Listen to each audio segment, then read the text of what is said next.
it does matter how we grow up and sort of how we give that good example of how men should carry themselves. Yes, do we have a high propensity to be violent?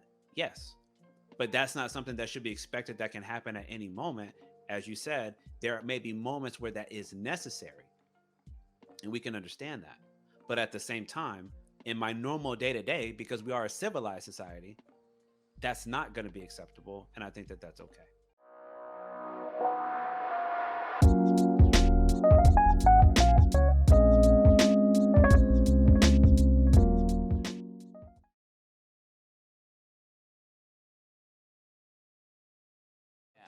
You hear the whole saying like it's better to be a warrior in a garden than a gardener in a war, and I think there's a lot of wisdom behind that saying. Oh, George Orwell said people sleep peaceably in their beds at night because rough men stand ready to do violence on their behalf. I think that's a big thing, but the key is to be ready, to have the ability, and also the humility and the confidence to not use it unless it's absolutely necessary. I don't think we teach boys that enough because I think promoting violence is extremely toxic. Is there something inherently violent about masculinity? Let me touch on that real quick too, because I think that that was important, and that's a very big concept to sort of break down. But the idea of being able to perpetrate violence if necessary, if somebody's threatening you, your family, your loved ones, what have you. I think for a lot of women, that can be something that they may inherently desire from us, is just feeling that protective nature. Like, you're in the house, there's a knock at the door, it's 1:30 in the morning, kind of who's going down the stairs, who's going to the door to go answer that door. More often than not, your female partner is probably going to want you to go do it. And so I think it's feeling that confidence that you will do whatever you need to do to protect them, to protect your family, to protect yourself is very important. But I like what the vet said, is demonstrating self-control. Yeah. So when they're talking about young boys should hear that more, I absolutely agree. And I'm going to make a quick little PSA, particularly for the Black and brown communities, because that's where I grew up and that's what I saw a lot of. And a lot of us, like, violence is the norm in many cases, in terms of showing that dominant nature. You can't mess with me because I'll beat you up. Like, let me show you right now. And that doesn't help to demonstrate a level of efficiency and self-control that you have to operate with in society.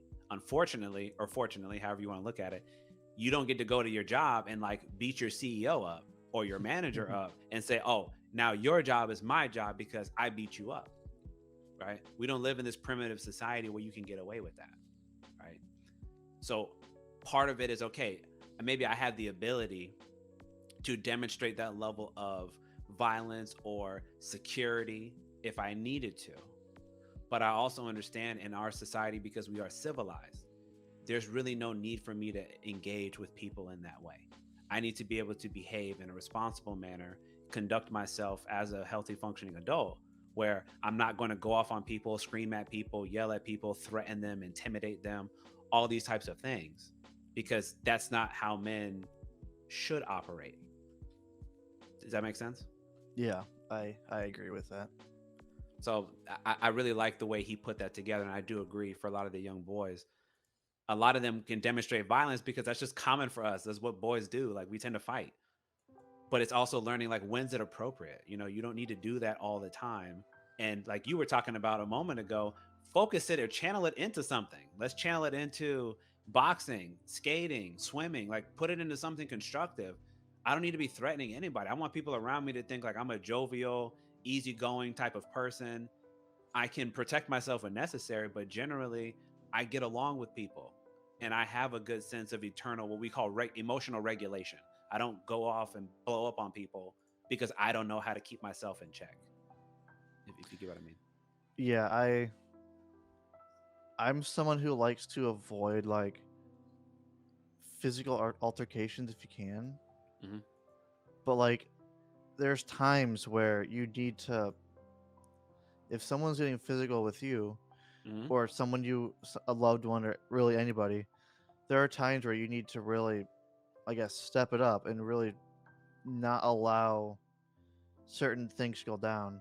Like I won't give specific examples right now, Right.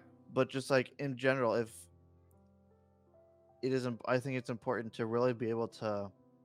This just circles back to my initial definition of masculinity. Is just being able to support in any way, in every way possible, Hmm. and that goes from physically supporting your family and if that was ever necessary, to actually helping put food on the table and stuff like that. And that's not to say that a woman is not able to do those exact same things, Hmm. but when me trying to be a masculine male, that is, at the end of the day, that is what I strive to do, and that is what I'm going to do. And it may, like, some people may have different ideas, may disagree on the, or may have different opinions on what really makes a man. Hmm. But I know what is important to me, and I'm going to really like respect my respect what I my own ideals, I guess. Hmm. And No, I think that that's having fair. self-respect is an important aspect of it, as long as you're not, and as long as you're having good is subjective but good morals, I guess. Yeah. No, I would agree. I mean, to me, that self respect would absolutely have to do with conducting myself then in a way where I'm being respecting of others. So if I'm operating from like a violent perspective, it's going to be hard to respect myself because I'm not really respecting anybody else around me. So then, Yeah. then of course I shouldn't expect them to respect me because I'm being disrespectful to them. So I think it's important, again, to the guy's point, to keep that in mind. It does matter how we grow up and sort of how we give that good example of how men should carry themselves. Yes, do we have a high propensity to be violent? Yes, but that's not something that should be expected that can happen at any moment. As you said, there may be moments where that is necessary, and we can understand that.